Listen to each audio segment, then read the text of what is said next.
Well, Paul, tell us about the program. It's obviously something the club is very passionate about, and the players as well. Yeah, it's great to get out here and see so many smiling kids and happy. And obviously we know the effect that gratitude and all those type of things have on people. And I think there's a stat, something like there's 7 negative thoughts to 1 positive. So programs like this help shift that. And the happier kids that we've got coming through, the better for everyone. So it's great to be out here at Kidman Park today. And I'm sure you see it, the influence you have, but when you're inside the bubble, maybe you don't recognise, or perhaps you do, the influence that footballers can have on the community. It is significant. Yeah, it is, yeah. Obviously you go out to schools and, all the way through, country visits, through the metropolitan areas.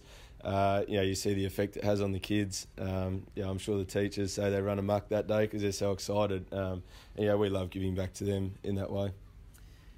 Good to see Brodie out here as well today.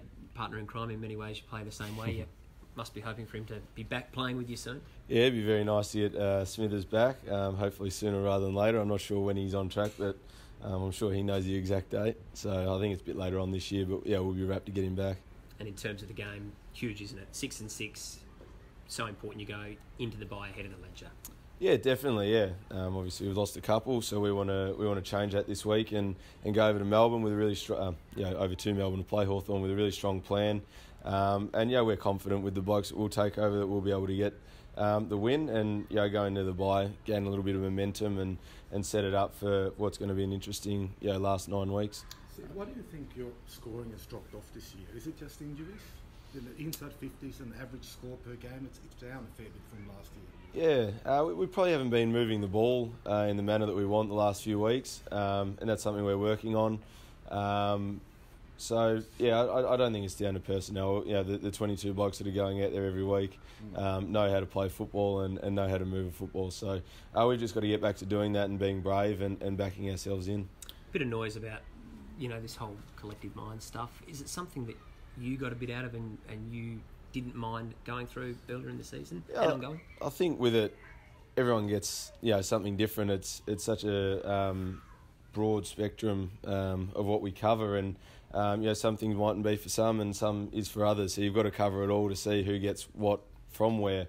It's going to be part of the program going forward, and we've all moved on from that. So it's sort of old news, but keeps rearing its ugly head, I think. What did you make of comments from a prominent player manager saying everybody wants out of Adelaide, but it's an unhappy place, basically suggesting that?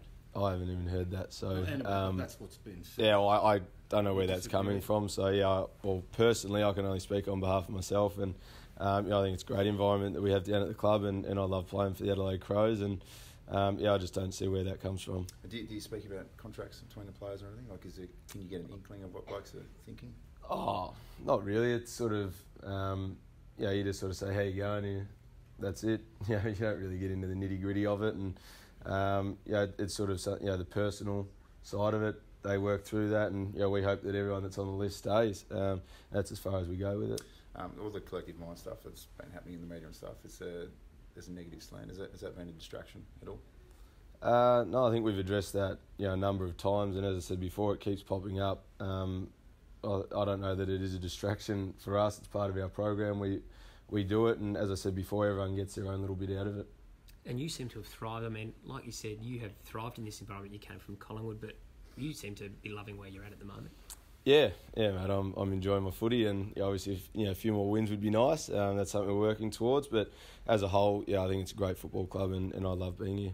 And just on Mitch, obviously there has been a bit of talk about him, but from what you've seen, he seems like a happy camper around the place.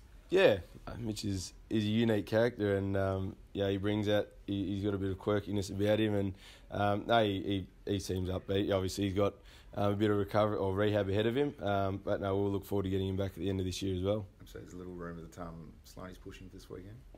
Any truth? I couldn't even tell you. I hope to see him on the track tomorrow, and then I'll be then we might be a bit closer to knowing. Sid, what have you made about Eddie Betts? I mean, he's a star player, but the whole racism thing that keeps coming up over and over again, how do you deal with it? Just by supporting it as much as we can. Obviously, it's disappointing that he keeps facing these issues, and as a wider community, I think we all need to move past that. But in terms of Eddie, we can just wrap our arms around him. He knows that we all love him and what he brings to us, and so we'll just keep supporting him. In regards to Last the couple of weekend, obviously you've got quite a list of injuries. Is anyone looking likely to make a comeback on the weekend? I'm not too sure. I'm probably the worst person to ask about that. I obviously know all my teammates, but I don't really know their position, where they're going to be. Hopefully we gain a couple, and hopefully a couple of the boys that pulled up a little bit sore from the weekend are right to go as well. So you don't have any word on scans around the ankle injury? Nah, I'm not too sure. So just play it day by day. And as I said, when I rock out at training tomorrow, if a few of them are on the track, it'll be nice. Well, just on the opposition, quick one. They're a different side to it. They've got a different look about them, haven't they?